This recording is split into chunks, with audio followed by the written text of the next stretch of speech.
Alright, hi guys, and welcome back to my channel. I will show myself, but I'm looking a hot mess. Today I'm going to be making my first ever wig. Well, not my first ever wig. I actually made a wig before and it looks terrible. Like, I gave up halfway through, so I just started randomly sewing tracks on it. It didn't last. But I'm serious today. So I'm gonna try to make my first ever wig, and I thought I would record it because I feel like a lot of times, like, I've wanted to make a wig for a while, but it's just kind of like, oh, it seems like too much work. So I feel like if I can do it, anybody can do it, honestly. So I have my cap here. This is the make your own wig regular, the mesh wig cap, I guess. Now, I don't know much about this. I'm learning. So this is what it looks like. I seen this one, and I've watched 1,000 YouTube videos between today and last night trying to figure out how I'm gonna make this wig. And so I did this mesh cap. I bought this mesh cap, and it has the little adjustable band in the back, so I'm super excited about that. And it just looks easy to use. Like, the ones that are super dark and thick, I just didn't think I would be able to sew it. And this kind of looks like it has some type of guidelines. I don't know what all these lines are for, but they just look really helpful, so I'm gonna use it. I got my thread. I feel so official because I actually got like a really big thread. Like I see in hair salons and stuff. Got my C needle that's in here. Got really fancy and got me a little wig head stand, so that way, because the wig that I did try to make, I was just trying to like hold this wig head and it was really bad. So I bought this stand for like $5, which I thought was a great deal, from my local beauty supply store.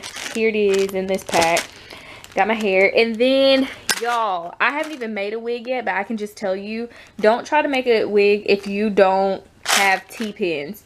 Like, the wig that I did make that I don't really count as a wig, I didn't have these, and so I kept like trying to sew it, and the cat will like, it will move around on you. It's not just gonna stay still. So that was like so annoying.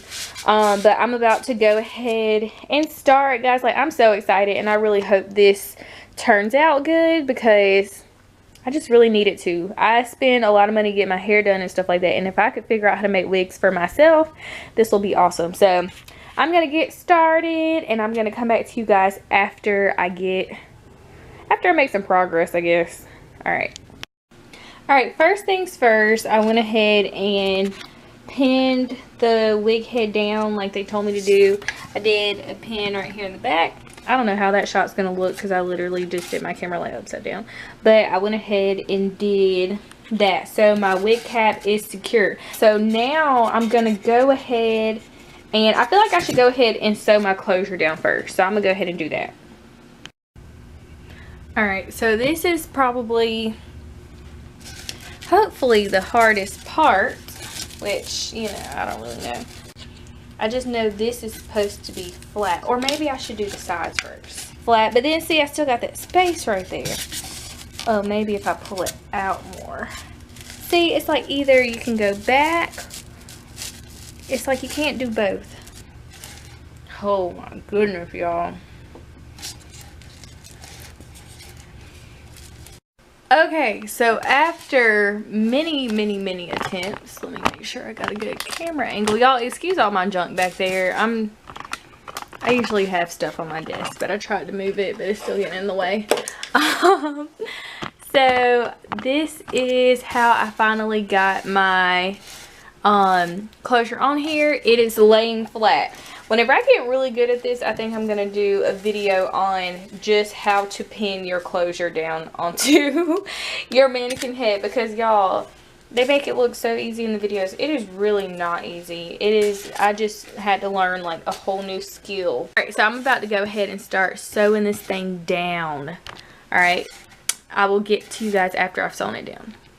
I have been working for a good, I want to say like a good hour and a half. I'm not even sure how long. And this is how far I have come. Now, the only thing that I'm concerned about at this point, sorry for the crazy camera angles, I'm sitting here looking at my wig.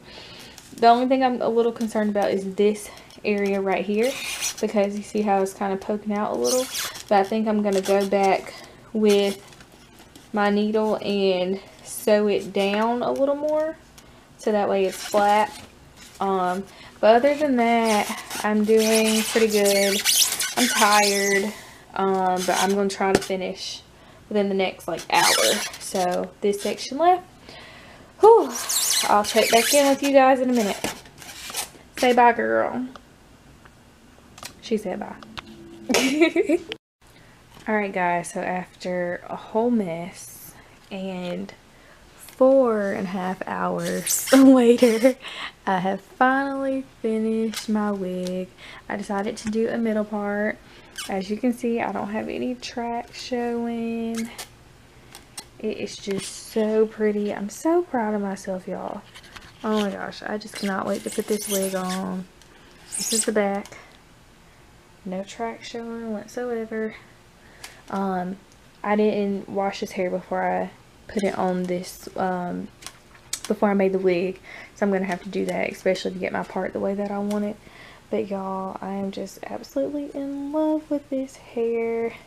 Alright guys, I finally finished my wig and I am so excited. I'm gonna sit back so you guys can see the whole thing. I did a middle part.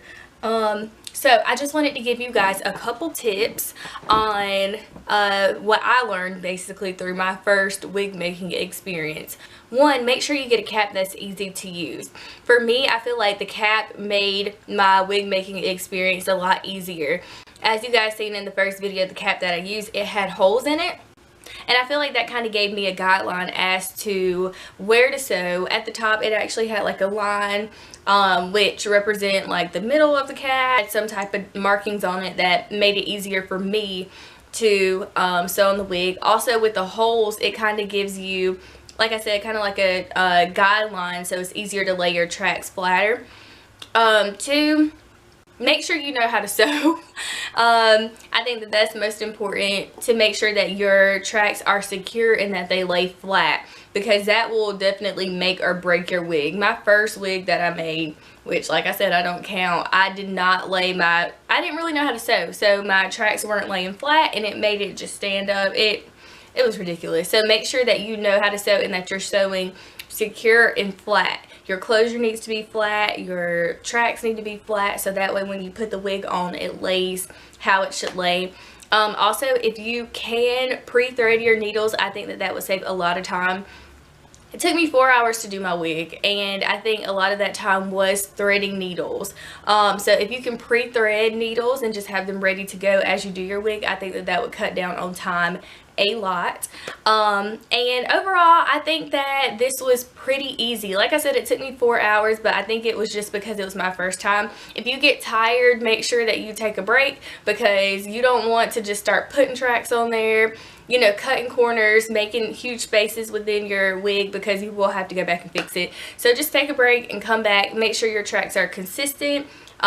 This one girl in a video that I watched, and I'm going to link some of the videos below that I watched, she said that it's important to have your tracks 2 fingers apart, and that really helped me. So like I said, if you are thinking about making a wig, please do it. It will save you so much more money because you can do it by yourself. You don't have to worry about anybody else doing your hair. You can get your bundle, sew it on a cap, make a wig, and be done with it. So guys, if you have any questions, make sure you comment down below. And I think that's all I have for this video. I'm so happy with my hair, and I will definitely be making more wigs in the future. So like I said, if you have any questions, comment down below, and make sure you subscribe to my channel to keep up with my videos. I will see you guys in my next video. Bye!